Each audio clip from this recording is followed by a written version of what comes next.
Grabe, hindi ko in-expect to mga bes. Imagine, sobrang kabado ko kanina nag-exam tayo. Tapos ako pa pala yung haya sa classroom. Oh, di ba, bes? Sabi ko naman sa'yo, kaya mo yan eh. Aminin na natin. Sobrang dali lang naman talaga nung exam. Last week nga, ang hirap ng exam, tapos ako yung highest.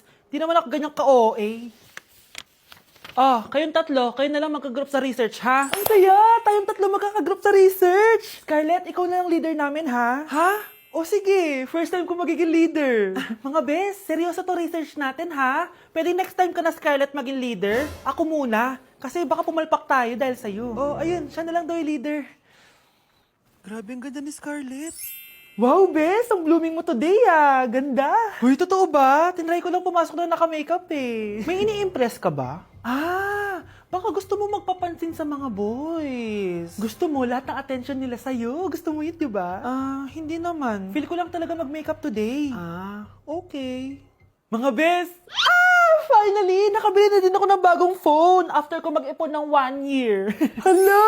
Happy for you, bes! Deserve mo talaga yan. May magagamit na tayo pang picture.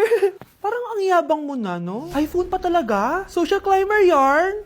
Joke. Huy, bes! Cheska, may napansin lang ako. Tuwing may nagagawa o na-achieve ako, parang hindi ka masaya para sa akin. Ha? Hindi Sensitive ka lang. Hindi eh. Best friend kita, di ba? Pero bakit parang kalaban kita?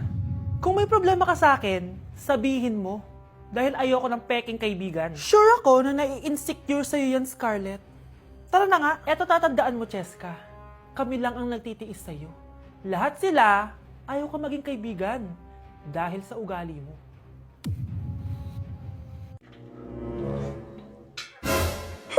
At umuwi ka pang bata ka, anong oras na Di ba sexy bawal gabihin, ha?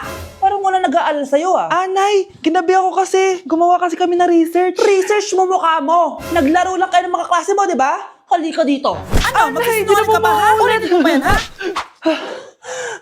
Nay, panalo kami. Ako last shot. Panalo ka pa, ha? Di ba sabi ko sa'yo bago ka muna lumabas kasi may lagnat ka kahapon? Ang tigas talaga ng ulo mo. Ilang beses ko na sinabi sa'yo yan, Halika dito. Na naman? Pasaway kang bata ka.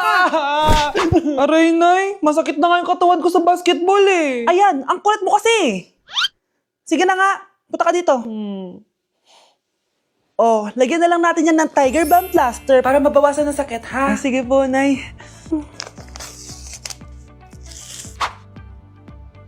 Aray! Nay, dahan-dahan naman. Ano, masakit? Ulitin mo pa, para mas masakit pa. Anak, pag nawala na ako, gusto ko lumaki ka mabuting tao, ha? Nay, ano ba yan? Tumigil ka na dyan sa kakaganyan mo. Pag nawala na ako, huwag mo akong kakalimutan, ha? Pakilala mo ako sa magiging anak mo. Sabi ko, tumigil ka na eh. Anak, tulog ka pa din? Di ba may pasok ka? Kumising ka na. Si nanay naman eh, umagang-umaga eh. Anak, umupo ka na dyan. Malapit na matapos ng favorite mong ulam. Ayoko niyan, Nay. Ay, naku, maldita na naman siya. Anak, tapos na to favorite mo lasagna. Kumain ka na. Bakit ka pa nagluto niyan? Ayoko nga niyan, di ba? Wala akong gana. Anak, anong oras na Matulog ka na, ha? Hindi, Nay. Magpupuyat ako. Ano ba, anak? Bakit ka ba ganyan sa akin, ha? Magpupuyat ako! Kasi miss na kita, Nay. Miss na kita, Nay. Happy Mother's Day, Nay. Kyle, anak, uuwi yung mga kapatid mo. Talaga, Nay? Tagal kong hinintay ito. Grabe. Akala ko nakalimutan na nila tayo kasi successful na sila eh. Miss ko na sila. Tagal na din nung last na pumunta sila dito. O sige na, anak. Hintayin mo sila sa labas, ha? Maghahanda lang ako ng kakainin natin mamaya. Uy, Kyle. Balita ko, uuwi yung mga kapatid mo, opo, tita. Paano niyo po nalaman? Basta! Siguro proud yung nanay mo kasi successful yung mga anak niya, no? Oo naman, tita. Nagbunga lahat ng paghihirap ni nanay sa kanila. Deserve nyo yan. Malapit nyo nang malaman ng totoo, walang sikretong hindi nabubunyag. Pasok na po ako, tita. Sige. Hello, Nay! Nandito na yung anak mong doktor, all the way from New York! Hi, Nay! Nandito na yung anak mong teacher, all the way from Central Elementary School! Hello, Nay! Nandito na yung anak mong engineer. Naiyak naman ako. Nakumpleto din kayo magkakapatid. Sana nakikita to ng tatay niyo. Masaya ako na nandito kayo, ate, kuya. Sana maging successful din ako na kagaya niyo. O siya na, kumain na kayo ha. Galing pa kayo sa malalayo eh. Wow naman, Mare. Bigatin na yung mga anak mo. Saya-saya. Oo naman, Mare. Ilang taon din akong kumayod para mapagtapos lang sila. Pero worth it naman, di ba? Teka, Mare, para mas masaya, may kailangan kang malaman. Oh, eto. Ha? Ano to, Mare?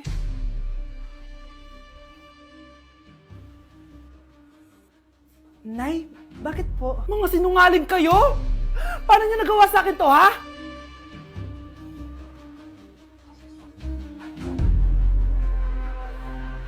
Hala, bukas na pala pasahan nito. So ano na balita ng revision ng thesis natin, Samantha, ha? Babe, ano ba? So ano na balita sa revision ng thesis natin, Samantha, ha? Hala, di ko pa nagagawa yung thesis namin. Nagka-emergency kasi. Sus, emergency? Kasama mo lang naman jowa mo. Tanggalin kita sa group dyan eh. Patay, lagot ako neto, babe. Paano niyan tayo? Ay, mga bes, huwag kayong mag-away-away ha. Kumalma kayo. Sabayin niyo muna ako ha. Jopay. Kumusta ka na? Huwag ka nang mawala. Ngayon, Teka, si Scarlett ba yun? dadalhin kita sa aming bahay. In fairness, ang ganda ng boses mo, be. Di tayo aalis tayo. Sa tunay na mundo. O, diba? Kumalma rin kayo. Ang fun kasi magkanta-kanta dito sa bus. Tapos, nakakaaliw pa yung mga filters. Buti na lang talaga, magaganda yung mga boses natin, mga bay. Truly! Wala pang ginawa sa Scarlett, oh. Ikaw, Scarlett! Nasaan yung IRS mo, ha? Ay, sorry. Wala din pala ako. Wait lang, gagawin ko na, ha? Sorry na. Pwede ba?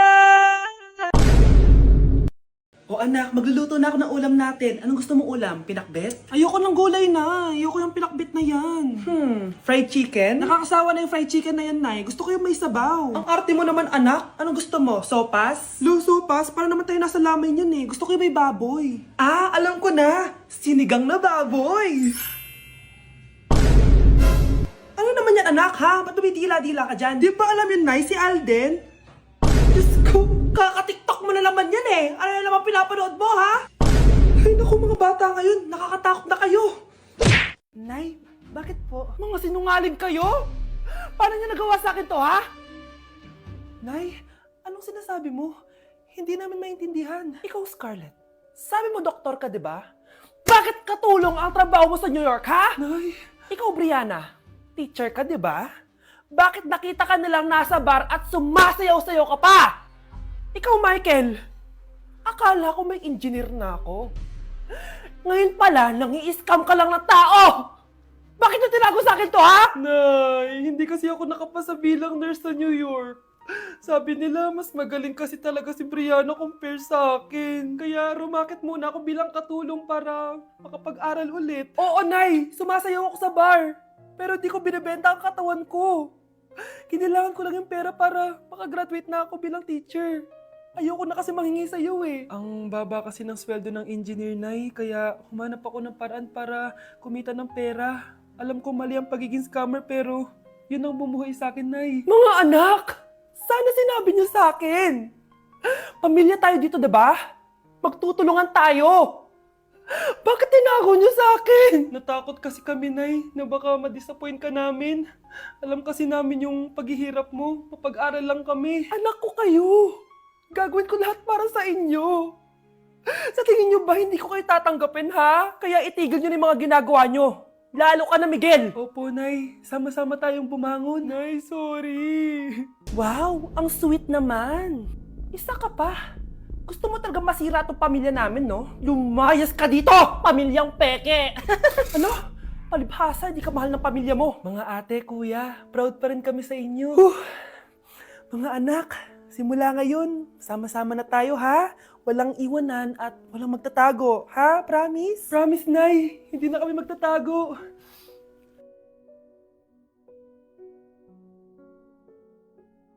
Kakagising ko nga lang pala mga mare. Charot lang, kanina pa ako gising. Habang tumatae nga pala ako mga mare, bigla ako may naisip ng pagkakakitaan. Kaya naman nagpahatid na ako mga mare sa malapit na grocery sa amin. Bagong-bago nga pala itong naisip ko mga mare at wala pa nakakagawa nito.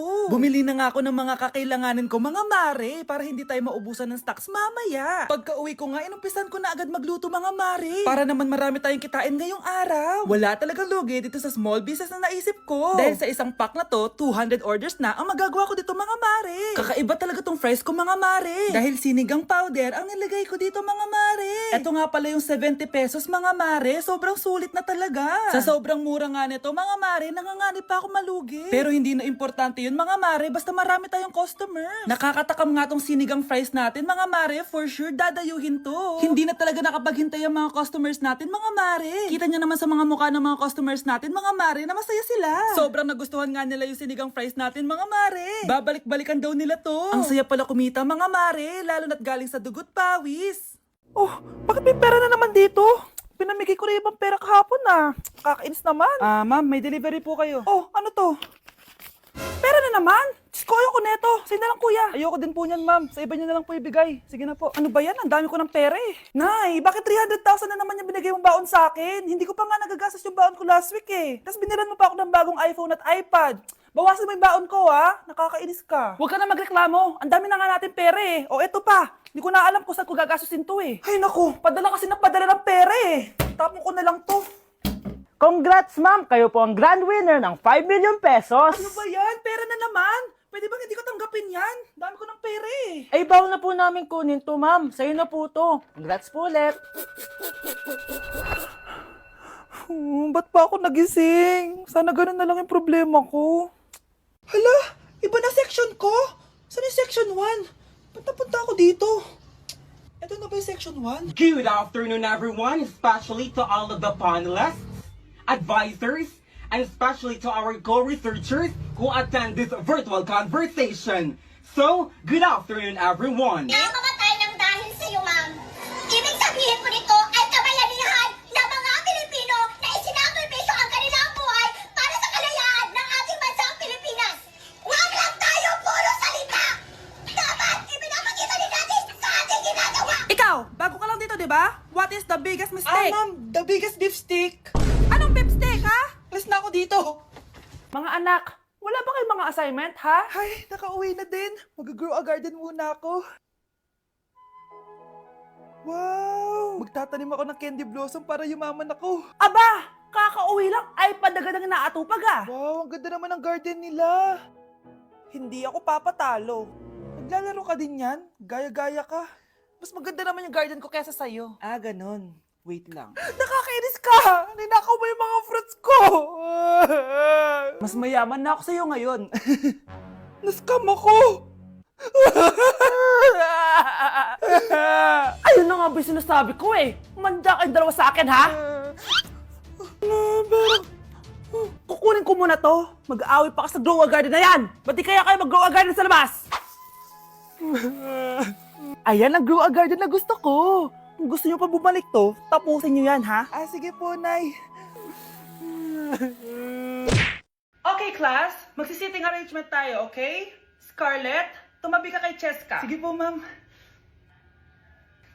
Hi. Oh, bago ka lang ba dito? Oo, sana maging close tayo. Paalala ko lang sa'yo, na sa room na to, ako ang prinsesa dito. Okay? I like your hair. It's giving squatter. Sa subdivision kasi namin, uso ang reband. Ew! 2025 na, naka-Android ka pa din? It's giving blurred cam. So, boyfriend mo pala si Michael? Bakit kanya pinatulan? Sa mukhang yan? Yuck! Ang pangit ng...